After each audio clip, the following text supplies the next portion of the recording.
I think now we can go directly into the real business. We have here two people from Israel and another three professors from the United States of America. And the first one to present to us his ideas will be Dr. Tal Steinherz, who is the CTO of the National Cyber Bureau. He is also he has a PhD in computer science on top of it, and a lot of things he have done in the past, which I cannot tell you about, but a lot of experience gained in this so-called cyber activity. Tal, please. Thank you, Itzik. You see, part of the Israeli innovation is that you give the Israeli to speak first and not the guests. That's, we always have to be different. So I'm being the part of the Israel National Cyber Bureau. We strongly develop and promote the Israeli cybersecurity ecosystem. And the fact that we are here under the title that innovation in cybersecurity is not just, I would say, an empty title. We have figures to show that the Israeli ecosystem is one of the largest and strongest when it comes to innovation.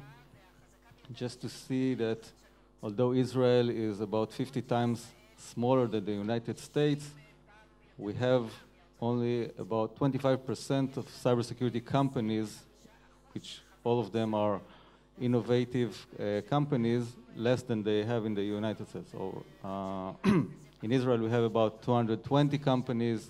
In the United States, about 800. So it's 1 to 4 when it comes to innovative cybersecurity companies. In the rest of the world, it's totally different. But it's not only that. You can see, for example, that in Gartner, cool vendors, there were 20% of the cybersecurity companies were Israeli in 2015, and in 2016, we're already about 40% of the companies.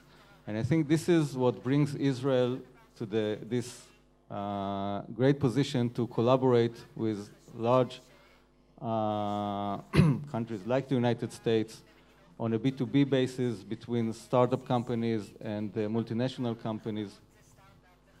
And it's not only about technology. So when we sit here, you can see that some of the innovation in Israeli terms also comes in areas like policy making, in structuring. So we were having discussions.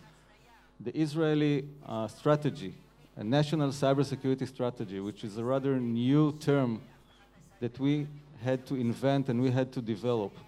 And the fact that the structuring that we went to implement it, having a national cybersecurity authority, is also something new and is also something innovative that in its turn contributes to the fact that we can promote our cybersecurity arena.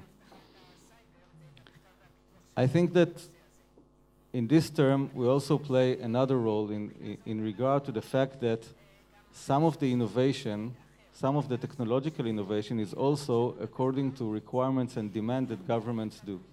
So as a government, once we call upon the private sector to come up with national level solution to cybersecurity, this creates innovation.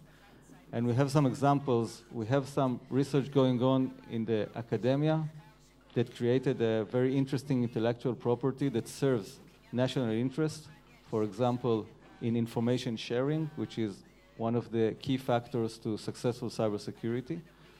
We have some elements that we require for technology that will serve organizations but will help the government to oversee the fact that the organizations defend themselves. And in this case, for example, we have developed some groundbreaking architectures on how one can actually implement security by design in coming to defend, for example, on large data repositories, and so on and so forth. But I will let the others speak before I answer some questions.